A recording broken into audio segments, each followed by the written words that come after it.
नमस्कार, मैं हूं आपके साथ हेमंत कुमार। और आज के अगर हम युद्ध की बात करें, ईरान इजराइल अमेरिका के युद्ध को लेकर के, तो तीन बड़ी महत्वपूर्ण खबरें हैं।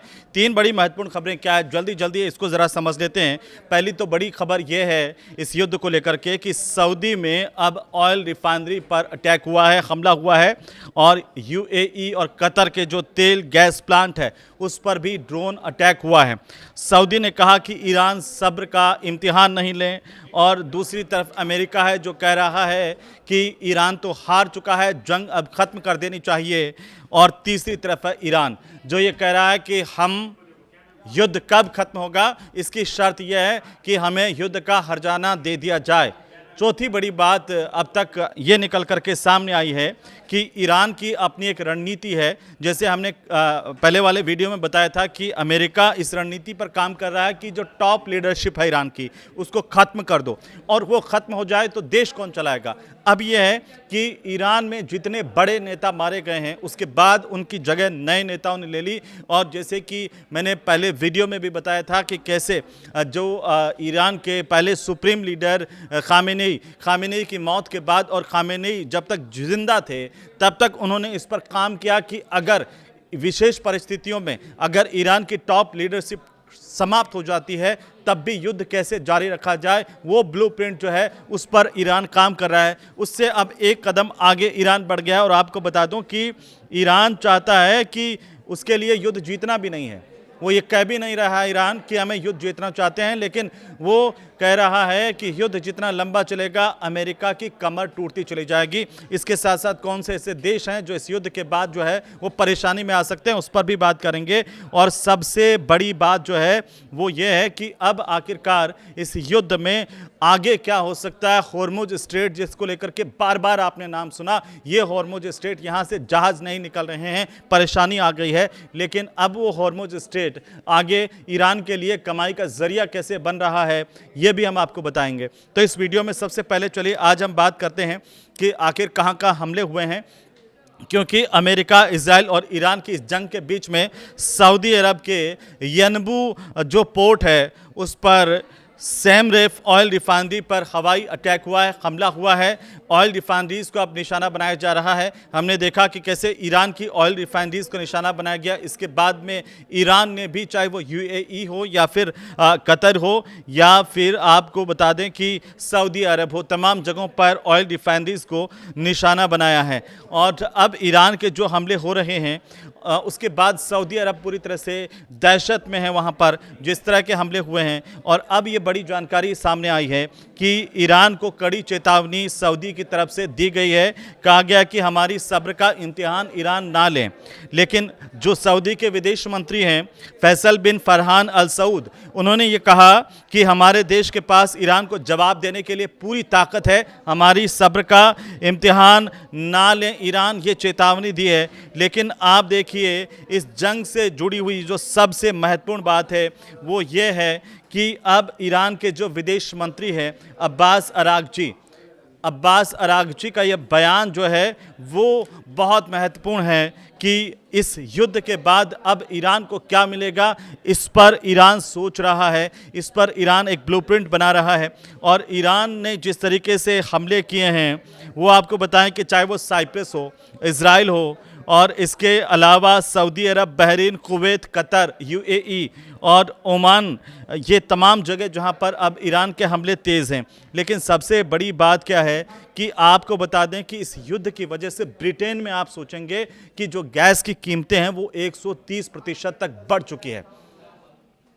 इस युद्ध का असर सिर्फ ऊर्जा के क्षेत्र में भारत पर ही नहीं बल्कि जितने भी देश हैं उन पर भी पड़ रहा है। और ये तमाम देश अब सोचने पर मजबूर हैं कि युद्ध आगे नहीं चले, ये युद्ध कैसे रुके, इसे लेकर के लगातार अब जो है वो चर्चा होने लगी है। लेकिन ईरान क्या चाहता है? ईरान चाहता है कि युद्ध को इतना ज़्यादा खर्चीला बना दो कि ये जो देश उसके खिलाफ लड़ रहे हैं उनकी आर्थिक तौर पर कमर टूट जाए। इन देशों की अगर आर्थिक तौर पर कमर टूटी तो यकीन मानिए कि ईरान को इससे कोई फर्क नहीं पड़ रहा कि जीता कौन है, क्योंकि सबसे ज़्यादा नुकसान अगर किसी देश को आर्थिक तौर पर होगा उसे संभलने में उतना ही वक्त लगेगा। लेकिन भारत की तरफ से भी एक बहुत बड़ी खबर है, वो ये बता दूं कि प्रधानमंत्री नरेंद्र मोदी ने पिछले 24 घंटे में प्रधानमंत्री ने पिछले 24 घंटे में कई राष्ट्राध्यक्षों से बात की है, जिनमें 4 राष्ट्राध्यक्ष हैं उनसे उन्होंने बात की है। प्रधानमंत्री नरेंद्र मोदी की तरफ से मलेशिया के जो प्रधानमंत्री है अनवर इब्राहिम, उनसे उन्होंने बात की और एक्स पर बाकायदा पोस्ट करके प्रधानमंत्री नरेंद्र मोदी ने इसकी जानकारी दी है। दोनों नेताओं की तरफ से जो मिडिल ईस्ट की स्थिति है उस पर गंभीर चर्चा हुई है। तनाव कम करने के साथ साथ बातचीत कैसे शुरू हो इस पर बात हुई है। भारत का बहुत महत्वपूर्ण योगदान अगर ये युद्ध खत्म होगा तो इसमें होगा। आपको बता दें प्रधानमंत्री की तरफ से जो फ्रांस के राष्ट्रपति है उनसे भी बात की गई है, उनसे भी मिडिल ईस्ट के हालातों पर चर्चा की गई है। और इस जंग को लेकर के पीएम मोदी ने ओमान के जो सुल्तान हैं उनसे भी बात की है और कैसे ये जंग रुके और भारत के जो नागरिक हैं उनकी सुरक्षा को कैसे सुनिश्चित किया जाए, इसको लेकर के तमाम राष्ट्राध्यक्षों के साथ भारत की बातचीत जारी है। लेकिन इस दौरान प्रधानमंत्री मोदी ने जो कुवैत के क्राउन हैं प्रिंस, उनसे कहा है कि हार्मुज स्ट्रेट से जहाज़ों का निकलना बड़ा ज़रूरी है क्योंकि ये सभी देशों के लिए ज़रूरत की बात है। लेकिन ईरान जो है वो अब इस पर स्ट्रेटेजिक स्थितियां रणनीति बना रहा है कि आगे की रणनीति क्या होगी, क्योंकि अभी जैसे जो खबरें आ रही है कि आखिरकार ईरान की टॉप लीडरशिप जिस तरीके से ध्वस्त हुई है और इजराइल की अगर हम बात करें ईरान की, क्योंकि जिस तरीके से ये टॉप लीडरशिप ध्वस्त हुई और उसके बाद में अमेरिका के रक्षा मंत्री हैं पीट हेगसेथ ने ये बयान दिया बाकायदा कि युद्ध जो है वो ज़्यादा लंबा नहीं चलेगा। ईरान तो हार चुका है ये युद्ध, क्योंकि ईरान की जो टॉप लीडरशिप है वो धाराशायी हो चुकी है, वो ख़त्म हो चुकी है। लेकिन ईरान क्या कह रहा है?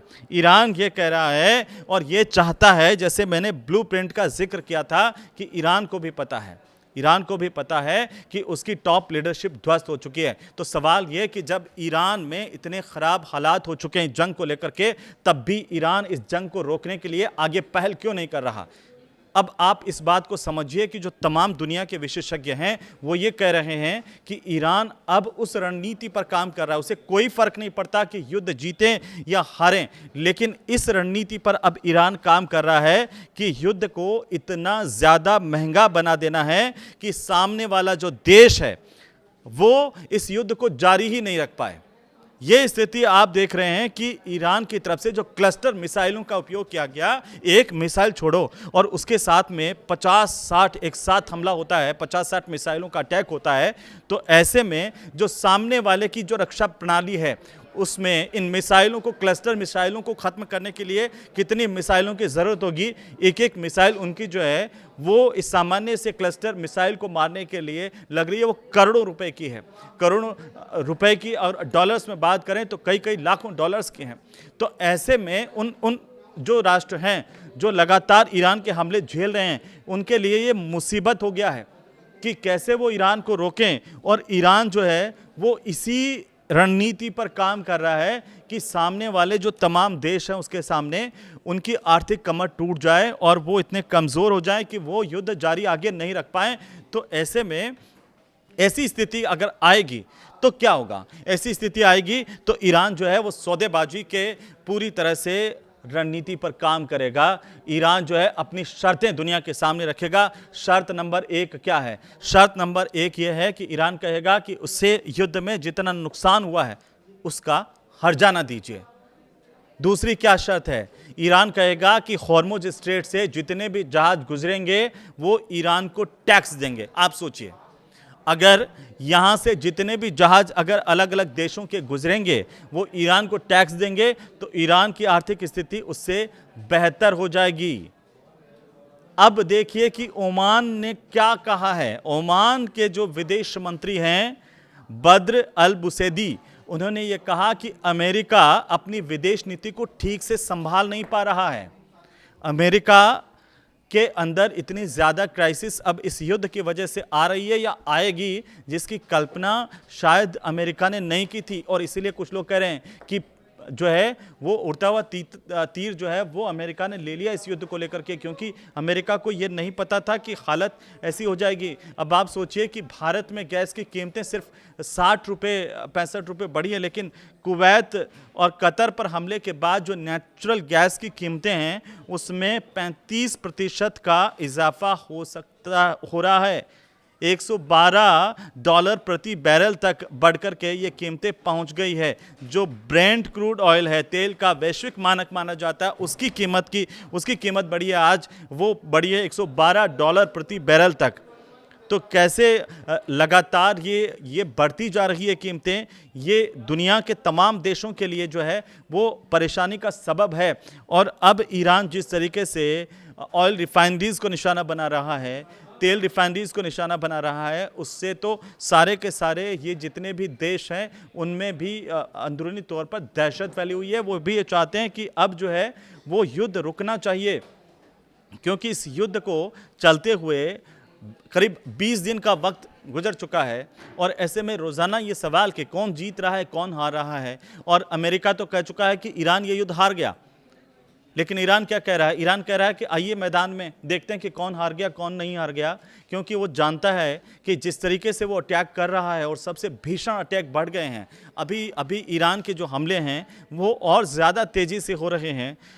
आप सोचिए कि इजराइल की स्थिति क्या है। पिछले 24 घंटे में यहाँ पर जितनी मिसाइल से हमले हुए हैं उसमें 177 लोगों के घायल होने की खबर है। इस युद्ध में अब तक कुल 3,924 लोग घायल हो चुके हैं। 15 लोगों की यहाँ पर मौत की ऑफिशियल जानकारी आ रही है। कितने लोग मरे हैं इसको लेकर के अभी जो है वो आप बता नहीं सकते हैं, ये कह नहीं सकते हैं। लेकिन सबसे जो महत्वपूर्ण सवाल सबके मन में आ रहा है कि युद्ध कब बंद होगा।